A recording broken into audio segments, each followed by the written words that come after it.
Whew. Hi guys, my name is Jeff Doolittle and basically this is the first time that I'm doing a vlog. And ewan ko, mixed emotions ito ngayon for me kasi excited at the same time, new feeling.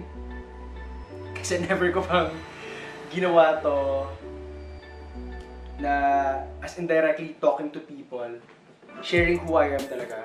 But basically, this is me stepping into a new space with the intention of reaching as many people as I can. Siguro, quick story lang about me, no?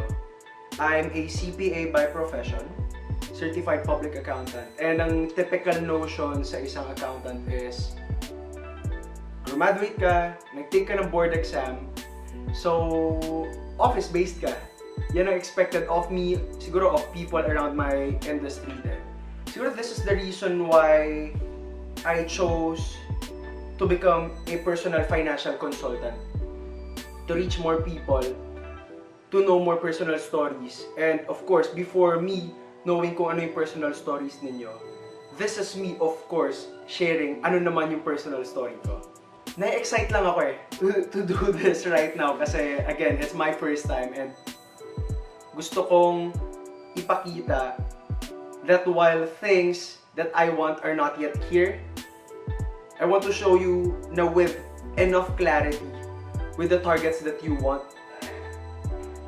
madali na and kaya nating ma-hit yun along the way. And every single step of this journey of mine, I'll be showing you.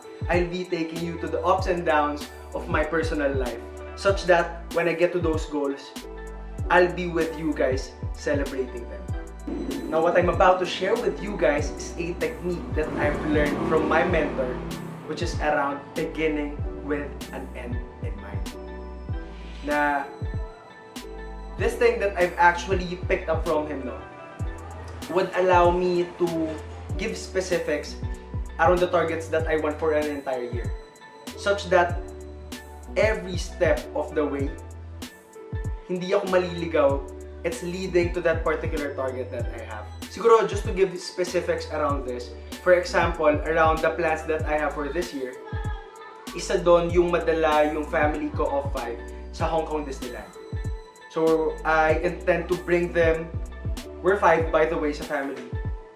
This is going to be a 3-day, 2-night trip sa Hong Kong Disneyland. And more or less in my mind, I have to set up a 30,000 to 40,000 budget per person to maximize that stay. Meaning, kung 40k per head for 5, I have to set up 200,000 pesos by December to enjoy that Hong Kong Disneyland trip with my family. And while yan yung gusto kong mangyari for December, of course, I cannot discount the fact na kailangan kong mabuhay at kumain everyday, kailangan kong mamasahe, I have bills to pay, I have my personal savings and emergency funds to set up. All of those things, and then this 200,000 budget. So how am I going to hit it? Again, it all boils down to beginning with an end in mind. Setting things up, now this fund is for this trip, this amount is for my personal goals, this amount is for my daily needs. Just to run it through, ang money jars, the idea around this is for us to give specific percentages to different things that we want for the entire year. Siguro to start off, 10% of my entire budget, whatever is it, let's say you're earning 15,000 per month. 10% of it, which is 1.5, you set up for your financial freedom.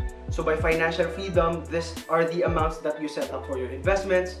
These are the amounts that you set up to, again, roll over and grow. That's 10% financial freedom. Another 10%, you set it up for your long-term goals. Again, I want to go to Hong Kong Disneyland by December, pero of course, moving forward, I also want to buy my car, my own house. So automatically, when I get my 15,000, 10% of it, I set aside para makuha ko yung kotse at bahay na gusto ko. Okay?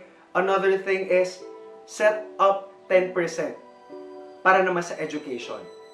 So education, I mean, attend whatever is it, workshops man or trainings which would add up sa learnings mo. Because moving forward, yung learnings na nakukuha natin, that cannot be taken away from us. And I think it's a must that we continue to grow and grow and grow. whenever we have the chance. So 10% of what I'm earning, I set it up for that. Now, I also set aside 10% as my gift jar. So gift jar, this could be something that you give back to charity, give back to the church.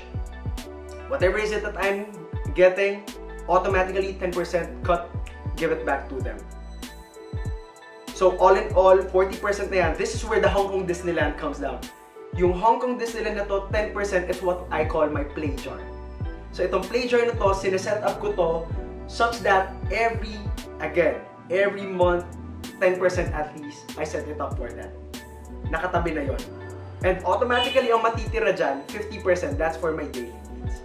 Transpo, food, bills to pay, yan yung setup ko. So, 10% across the board for, again, financial freedom, long-term plans, education, give, and then play. Half of it, daily needs na. The percentages you can actually mix up. What if you want to put 15% to build up your trip? Ako personally, I intend to put 15% para sa play jar ko for my family. Babawasan ko yung personal expenses ko. So 45% na lang yung panggastos ko para sa gala, if I have some. Para sa food, I cut down on it. Pero basically, because of the specific percentages that I have with each one of them, mas malamang na ma-hit ko yung targets ko come the end of the year. So yeah, that's something that I want to share with you guys to start off the year.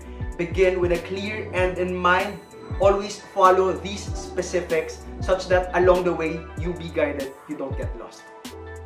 Okay, so that's about it for my very first vlog. Again, thank you for you guys who joined me dito. This is very special for me. Don't forget to catch me though sa lahat ng social media accounts ko. Facebook, IG, especially dito sa YouTube, as I'll be dropping more videos like this moving forward.